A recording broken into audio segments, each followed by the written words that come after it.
BJP core group की बैठक में 25 सीटों पर फतह की रणनीति तैयार की गई है। बैठक में सीएम, डिप्टी सीएम, प्रदेश अध्यक्ष समेत तमाम नेता मौजूद रहे। बैठक में लोकसभा चुनाव की तैयारी के साथ बड़े नेताओं के दौरे पर चर्चा हुई है। इसके साथ ही शेष बसी 10 सीटों के लिए उम्मीदवारों के नाम पर भी मंथन हुआ है। बैठक के बाद मुख्यमंत्री भजनलाल शर्मा ने कहा है कि प्रदेश में लोकसभा चुनाव की तारीखों का ऐलान हो गया है। इस बार बीजेपी 25 की 25 सीटों पर तो जीतेगी ही, लेकिन इस बार जीत का मार्जिन पहले की तुलना में बड़ा होगा, क्योंकि जनता ने 3 महीने में डबल इंजन की सरकार के काम को देखा है। अब की बार भी हम 25 सीट जीतेंगे, लेकिन अब की बार मार्जिन बड़ा होगा। इस डबल इंजन की सरकार को उन्होंने 3 महीने में भी देख लिया है और केंद्र की सरकार को भी देखा है। मैं कह सकता हूं आने वाले समय में भारतीय जनता पार्टी बहुत बड़े बहुमत के साथ जीतेगी। तो चुनाव आयोग की तारीखों के ऐलान के साथ ही साफ हो गया है कि देश में 7 चरण में लोकसभा चुनाव होंगे, जो 19 अप्रैल से शुरू होकर जून तक संपन्न होंगे। 4 जून को नतीजे सामने आ जाएंगे और ये साफ हो जाएगा कि सत्ता के सिंहासन पर कौन काबिज होगा। सभी वोटर्स का फिर से हाथ जोड़ के आग्रह, अनुरोध, गुजारिश that please join for come on the day of voting. छुट्टी मनाने ना जाएं, जरूर आ जाएं। बच गया चुनावी शंखनाद। Phase 1 will start from 20th March notification, 5 days from now, and last date of withdrawal would be 30th March and date of poll would be 19th of April. 7 चरण में होगा लोकसभा का सियासी संग्राम। 19 अप्रैल से शुरू होगी दिग्गजों में जंग। 1 जून को हो जाएगा चुनावी युद्ध विराम। Date of counting in the entire country would be 4th of June for all by-elections, for the assembly elections, for the parliamentary elections. साफ हो चुका है कि अब लोकसभा चुनाव के 7 चरण में सियासी सूरमाओं की किस्मत 97 करोड़ मतदाता करेंगे। तारीखों के ऐलान के साथ ही आचार संहिता भी लागू हो चुकी है। आइए ग्राफिक्स के जरिए समझते हैं कि कब किस चरण में चुनाव होगा और कितनी सीटें उसमें शामिल होंगी। लोकसभा की 543 सीटों पर 19 अप्रैल से 1 जून तक 7 चरणों में वोटिंग होगी। पहले चरण में 19 अप्रैल को 102 सीटों पर मतदान होगा। दूसरा चरण 26 अप्रैल को होगा, जहां 89 सीटों पर वोटिंग होगी। तीसरा चरण 7 मई, जहां 94 सीटों पर मतदान होगा। इसके बाद चौथा चरण 13 मई को होगा, जहां 96 सीटों पर वोटिंग होगी। पांचवा चरण 20 मई, जहां 49 सीटों पर मतदान होगा। इसके बाद छठा चरण 25 मई को होगा, जहां 57 सीटें हैं। और फिर आखिरी और 7वां चरण 1 जून, जहां 57 सीटों पर मतदान होगा, जबकि 4 जून को चुनावी नतीजे सामने होंगे। देखिए, अच्छा है, रणभेरी बच चुकी है, चुनाव की तारीखें आ गई और देश और प्रदेश की जनता ने भी मन बना लिया। फिर एक बार मोदी सरकार। कांग्रेस बिखरी हुई है, कहीं कहीं नेतृत्व विहीन है, नेता विहीन है और पूरी कांग्रेस में एक तरह से हड़बड़ाहट है और मोदी जी और भाजपा के प्रति पूरे देश में वातावरण है। ऐसे में राजस्थान में 25 के 25 कमल खिलाने को जनता आतुर है। बात प्रदेश की करें तो 2019 के लोकसभा चुनाव की तरह राजस्थान में इस बार भी 25 सीटों के लिए 2 चरणों में ही लोकसभा के लिए मतदान होगा। राजस्थान की 25 लोकसभा सीटों का शेड्यूल। राजस्थान में लोकसभा के लिए वोटिंग 2 फेज में 19 और 26 अप्रैल को होंगी। पहले चरण में 12 लोकसभा सीटों पर मतदान होगा। दूसरे चरण में 13 लोकसभा सीटों पर वोट डाले जाएंगे। अच्छी बात है, हम वेट ही कर रहे थे और जो अभी शेड्यूल जारी हुआ है चुनाव आयोग की तरफ से उसमें पहले और दूसरे फेज में पूरे राजस्थान को बांटा गया है 2 चरणों में। तो हमारी तैयारी है, 10 टिकटें हमने जारी कर दी हैं। स्क्रीनिंग कमेटी की कल हमारी एक महत्वपूर्ण मीटिंग हो गई थी और अभी सीसी की बैठक जब भी एआईसीसी तय करेगी, हम लोग प्रिपेयर हैं, बाकी के नामों को भी हम पारित करा लेंगे प्रस्ताव को। आइए अब आपको बताते हैं कि पहले और दूसरे चरण में किन किन सीटों पर चुनाव होगा। पहले चरण में जिन 12 सीटों पर मतदान होगा उनमें गंगानगर, बीकानेर, चूरू, झुंझुनू, सीकर, जयपुर, जयपुर ग्रामीण, अलवर, भरतपुर, करौली धौलपुर, दौसा और नागौर शामिल हैं।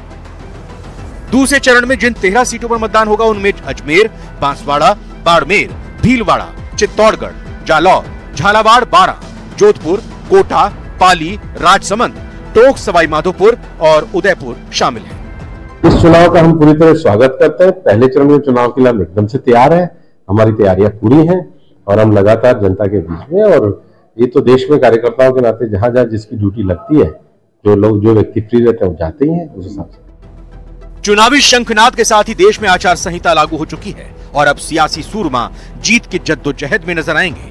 उनके हर एक कदम पर चुनाव आयोग की पैनी नजर रहेगी। Bureau report, news 18 Rajasthan.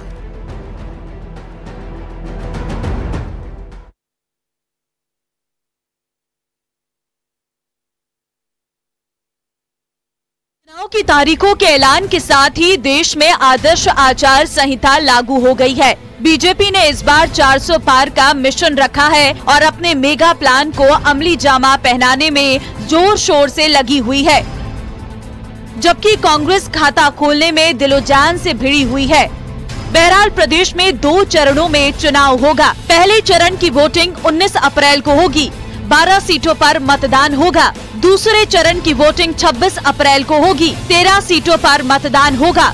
प्रदेश में लोकसभा चुनाव के लिए कांग्रेस 10 प्रत्याशियों की पहली सूची जारी कर दी है, जबकि बीजेपी उससे पहले ही 15 नामों की सूची जारी कर चुकी है। हॉट सीट पर होने वाली हर हलचल पर पूरे देश की नजर होगी। एक नजर एक दूसरे के सामने खम ठोक रहे उम्मीदवारों पर डालते हैं। सबसे पहले बात भरतपुर की करते हैं। भारतीय जनता पार्टी ने राम स्वरूप कोली को मैदान में उतारा है। राम स्वरूप कोली की भिड़ंत संजना जाटव के साथ होगी। कांग्रेस पार्टी ने संजना को मैदान में उतारा है। बात चुरू के मुकाबले की करें तो यहाँ पर भारतीय जनता पार्टी ने देवेंद्र झाझड़िया को मैदान में उतारा है और उनका मुकाबला हाल के दिनों में भारतीय जनता पार्टी को छोड़ कांग्रेस में शामिल हुए राहुल कस्वा से रहेगा। जोधपुर का मुकाबला दिलचस्प रहने वाला है। भारतीय जनता पार्टी ने गजेंद्र सिंह शेखावत को मैदान में उतारा है और गजेंद्र सिंह शेखावत का मुकाबला कांग्रेस के करण सिंह से रहेगा। अलवर के मुकाबले की बात करें तो भूपेंद्र यादव भारतीय जनता पार्टी से उम्मीदवार हैं, वहीं उनका मुकाबला ललित यादव से रहेगा। बीकानेर की भिड़ंत भी दिलचस्प रहेगी, क्योंकि भारतीय जनता पार्टी ने अर्जुन राम मेघवाल को मैदान में उतारा है, तो वहीं कांग्रेस ने गोविंद राम मेघवाल को मैदान में उतारा है। जालौर के मुकाबले की अगर बात करें तो लुम्बाराम चौधरी भारतीय जनता पार्टी के उम्मीदवार हैं और उनका मुकाबला कांग्रेस के वैभव गहलोत से रहेगा। उदयपुर का मुकाबला मन्नालाल रावत भारतीय जनता पार्टी के प्रत्याशी और ताराचंद मीणा कांग्रेस के प्रत्याशी के बीच रहेगा। चित्तौड़गढ़ का मुकाबला भी काफी दिलचस्प रहने वाला है, क्योंकि यहां से पार्टी ने सीपी जोशी को मैदान में उतारा है और उनका मुकाबला कांग्रेस पार्टी से उदयलाल आंजना से रहेगा। 4 जून को नतीजे आएंगे। गौरतलब है कि 2019 में भी राजस्थान में भी 2 चरणों में ही चुनाव हुए थे। Bureau report, news 18 Rajasthan. Lok Sabha चुनाव के साथ ही बागीदौरा में उपचुनाव का बिगुल बज गया है। महेंद्रजीत सिंह मालवीय के इस्तीफे से खाली हुई इस सीट पर क्या है नया समीकरण और कब डाले जाएंगे वोट, देखिए हमारी इस पर रिपोर्ट।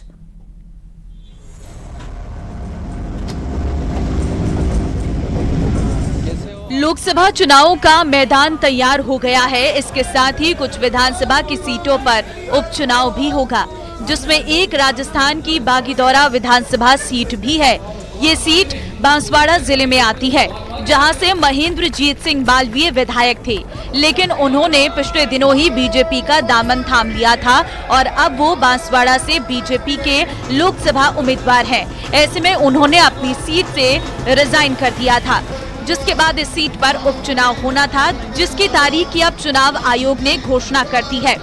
राजस्थान में जब दूसरे चरण में बांसवाड़ा लोकसभा सीट पर वोटिंग होगी, उसी समय बागीदौरा सीट पर उपचुनाव होगा। बागीदौरा सीट पर 26 अप्रैल को वोट डाले जाएंगे। 4 जून को चुनाव का नतीजा आएगा। इस सीट पर 2,60,000 वोटर हैं।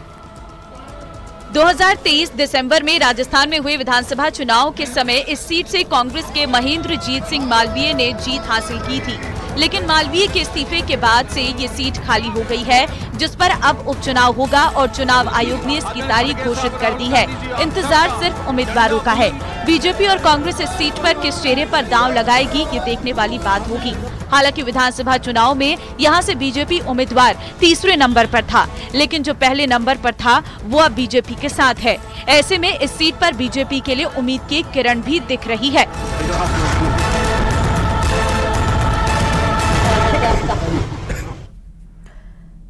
तो लोकसभा चुनाव से पहले बीजेपी के परिवार में कांग्रेस के कई दिग्गज शामिल हो गई हैं, जिन्हें प्रदेश अध्यक्ष सीपी जोशी पार्टी की सदस्यता दिलाई है। लोकसभा चुनाव में 400 पार का दम भरने वाली बीजेपी के लिए ये उत्साह बढ़ने वाला था।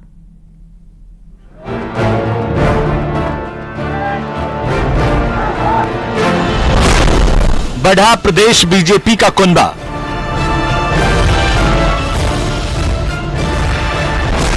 कांग्रेस के कई दिग्गज बीजेपी में शामिल। सीपी जोशी ने दिलाई पार्टी की सदस्यता।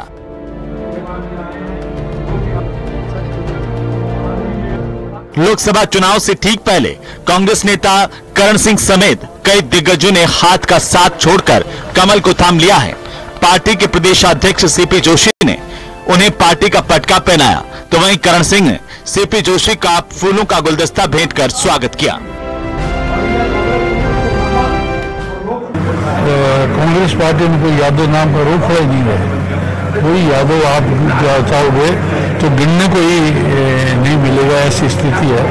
तो बीजेपी जीतेगी, बहुत अच्छे वोटों से जीतेगी और अलवर की सीट तो हम बहुत भारी मतों से जिताएंगे। करण सिंह के बाद प्रताप पूनिया, बलबीर चिल्लर भी बीजेपी के हो गए। बीजेपी के कुनबे में शामिल होने वालों में भंवर सिंह पराड़ा और सुशीला कंवर पराड़ा भी शामिल हैं। कांग्रेस के अलावा आरएलपी के प्रदेशाध्यक्ष पुखराज गर्ग ने भी बीजेपी ज्वाइन कर ली। मोदी साहब ने देश के अंदर ऐसे काम किए जैसे कानून भी बढ़ाना, धारा 370 हटाना और जो भारत को विकसित देश के रूप में बनाने के लिए जो उन्होंने संकल्प किया है, इन सारी चीजों को देखते हुए मैंने आज भारतीय जनता पार्टी ज्वाइन की।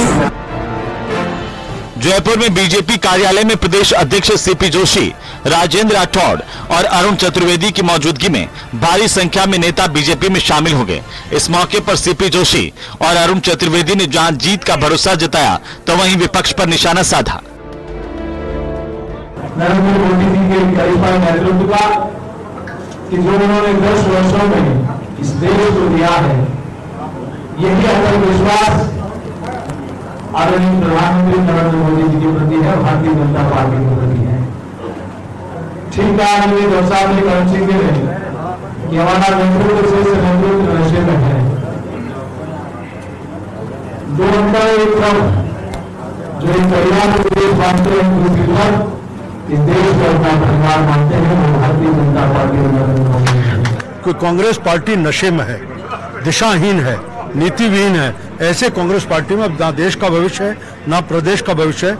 इसलिए नरेंद्र मोदी 10 साल से जिस प्रकार देश को सामने रखते हुए अपना परिवार बनाकर उसकी उन्नति के लिए काम कर रहे हैं, देश की बढ़ोतरी के लिए काम कर रहे हैं, ऐसे नरेंद्र मोदी और भारतीय जनता पार्टी के साथ जुड़ने से स्वयं का भला भी है, देश और समाज का भला। पार्टी में शामिल होने वाले नेताओं ने सीएम भजनलाल शर्मा से मुलाकात की। बहरहाल पार्टी का कुनबा बढ़ता जा रहा है और इसका फायदा पार्टी को कितना होगा, ये चुनावी नतीजे तय करेंगे। Bureau report, news 18 Rajasthan.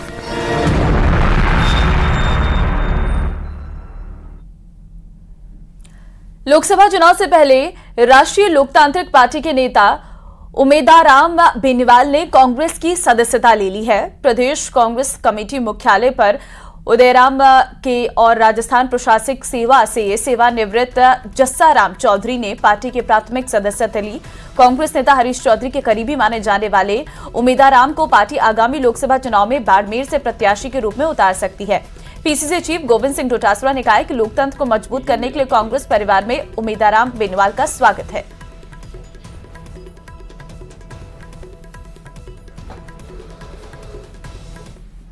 काफी चर्चाएं चली।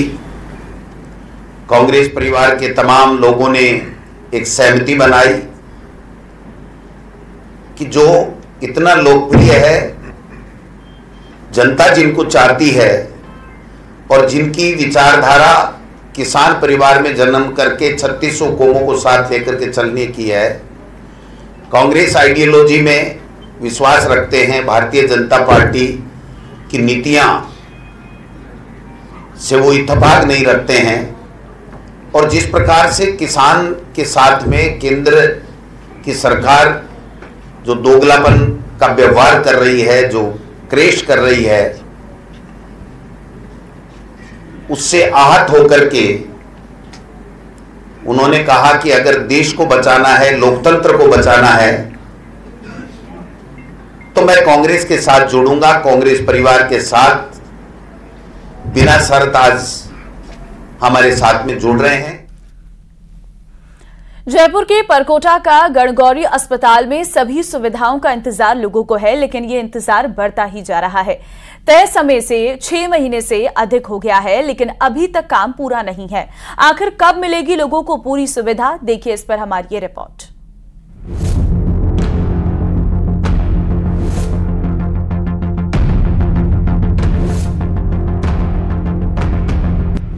एसएमएस अस्पताल में मरीजों की तादाद क्या है, ये बात तो आप सभी को पता ही होगी। इसी भार को कम करने के लिए परकोटा के गणगौरी अस्पताल करीब 250 बेड का सुपर स्पेशलिटी ब्लॉक बनाया जा रहा है, लेकिन निर्माण कार्य की सुस्त रफ्तार के कारण परकोटा इलाके के मरीजों को अभी और इंतजार करना पड़ेगा। गणगौरी अस्पताल के विस्तार का काम 24 अक्टूबर 2021 को शुरू किया गया था, जिसकी डेडलाइन अक्टूबर 2023 थी, लेकिन अब तक काम पूरा नहीं हो पाया है। स्मार्ट सिटी के तहत तैयार किए जा रहे सुपर स्पेशलिटी ब्लॉक के बेसमेंट, ग्राउंड फ्लोर और फर्स्ट फ्लोर का काम संबंधित एजेंसी द्वारा इस साल फरवरी तक पूरा करने का वादा किया गया था, वो भी अभी तक पूरा नहीं हो पाया है।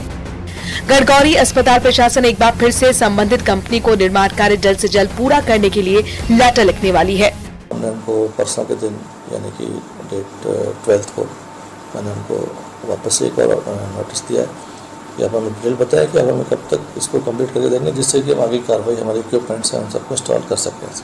गणगौरी अस्पताल में रोजाना करीब 1500 मरीजों की ओपीडी रहती है और करीब 150 मरीजों की आईपीडी रहती है। इस अस्पताल के कारण परकोटा के मरीजों को एसएमएस अस्पताल के चक्कर नहीं काटने पड़ते। न्यूज 18 के लिए सौरभ गस्ती की रिपोर्ट। अब दौसा से गंगापुर सिटी के लिए भी ट्रेन दौड़ेगी। लोगों का बरसों पुराना सपना आज पूरा होगा और डेमो ट्रेन के चलने से लोगों को कितना फायदा होगा, साथ ही कितना किराया है, इस पर यह रिपोर्ट देखिए।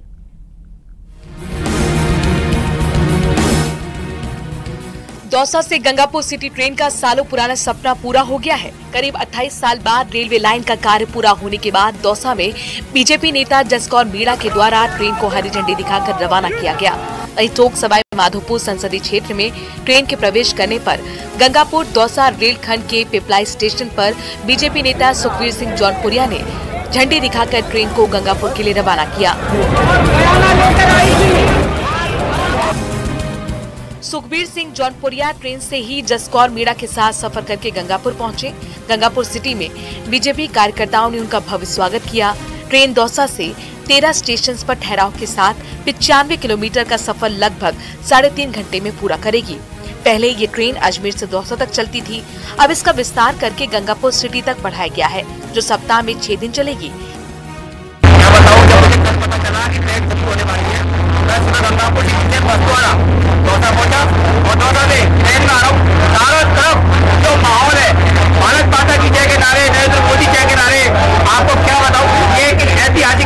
जनता के बीच में देखा तो ट्रेन के प्रति जितना उत्साहित थे, हर स्टेशन पे पब्लिक जहाँ से खड़ी होकर देख रही थी, उससे ऐसा ही लग रहा है कि पब्लिक को बहुत पहले से इस गाड़ी का, ट्रेन का इंतजार था। सब ट्रेन का पूरा वातावरण भारत माता के जयकारों और प्रधानमंत्री मोदी के जयकारों से गुंजायमान रहा। पहले गंगापुर सिटी से दौसा के लिए 4-5 घंटे लग जाते थे, लेकिन अब ट्रेन से सफर आसान होगा। न्यूज 18 के लिए गिरिराज शर्मा की रिपोर्ट।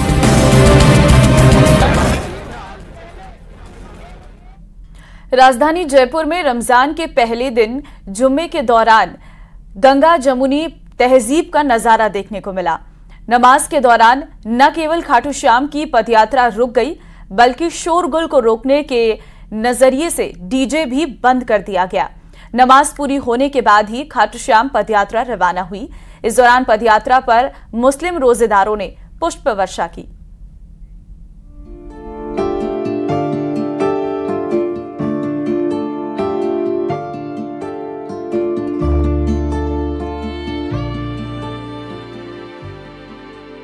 सिटी जयपुर में हिंदू मुस्लिम संप्रदायों की गंगा जमुनी तहजीब का एक नजारा जोहरी बाजार में उस वक्त नजर आया जब रमजान महीने के पहले जुम्मे की नमाज को अदा करने के लिए बड़ी संख्या में अकीकतमंद जामा मस्जिद पहुंचे थे।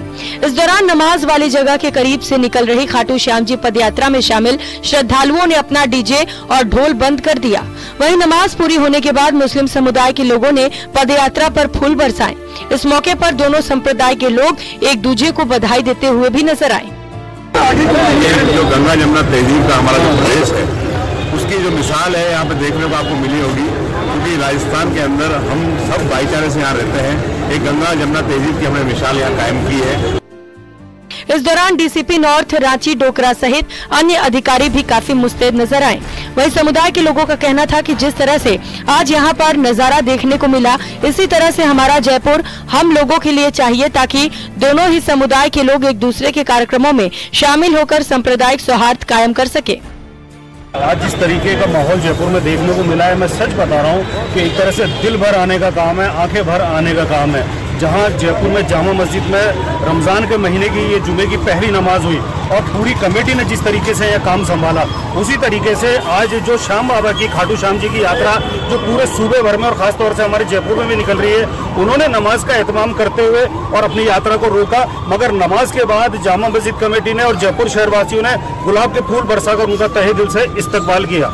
हमारे हमवतन भाई हैं, श्याम बाबा की यात्रा थी, तो हम उनका भी बहुत शुक्रिया अदा करते हैं कि नमाज के दौरान उन्होंने इस बात का ख्याल रखा और अपनी यात्रा को रोक लिया और हमने भी अपना फर्ज समझा और नमाज पूरी होने के बाद उनको रास्ता दिया और उनको बहुत आसानी से जामा मस्जिद के सामने से भाईचारे के मुताबिक वो बहुत आसानी से निकल गए। इसके लिए हम उनका भी बहुत शुक्रिया अदा करते हैं कि उन्होंने अपनी यात्रा को बीच में रोका और तमाम जो लोग यहाँ के प्रशासन के जितने भी लोग थे उन्होंने भी बड़ा सहयोग किया। हमारी कमेटी और यहाँ के दीगर जयपुर वासी हैं, उन्होंने भी बहुत आपसी भाईचारे का सबूत किया। पिंक सिटी में गंगा जमुनी तहजीब का नजारा दिखाई दिया, इसकी हर ओर चर्चा हो रही है। उम्मीद है कि इस भाईचारा का सभी वर्ग के लोग पालन करेंगे। जयपुर से अरबाज अहमद की रिपोर्ट। होली पर हर कोई रंग गुलाल में रंगा नजर आता है, लेकिन कई बार केमिकल युक्त रंग गुलाल लगाने से त्वचा पर एलर्जी हो जाती है, जिससे होली का मजा किरकिरा हो जाता है। लेकिन अब केमिकल मिले रंग से डरने की जरूरत नहीं है। देखिए ये रिपोर्ट।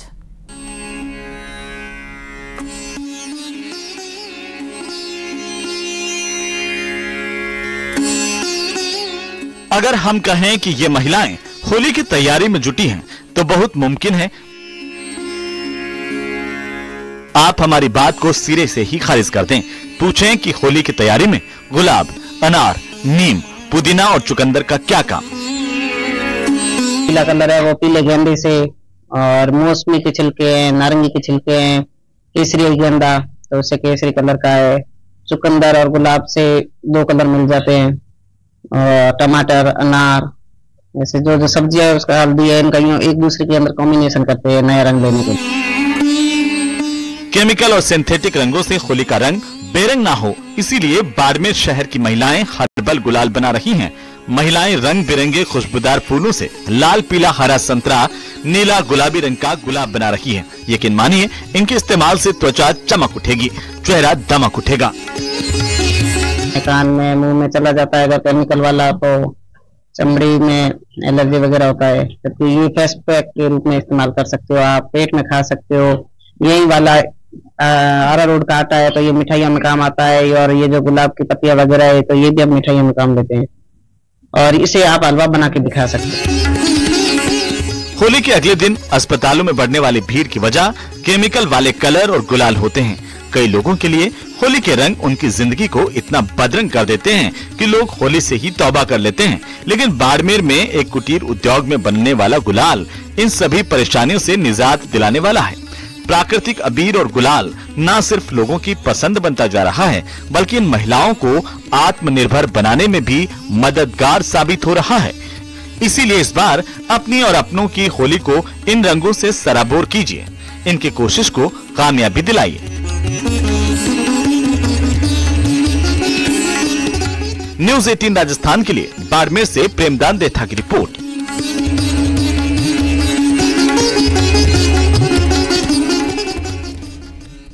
और चलिए इस बुलेटिन में फिलहाल के लिए बस इतना ही। बाकी अन्य खबरों के लिए आप बने रहिए हमारे साथ। नमस्कार।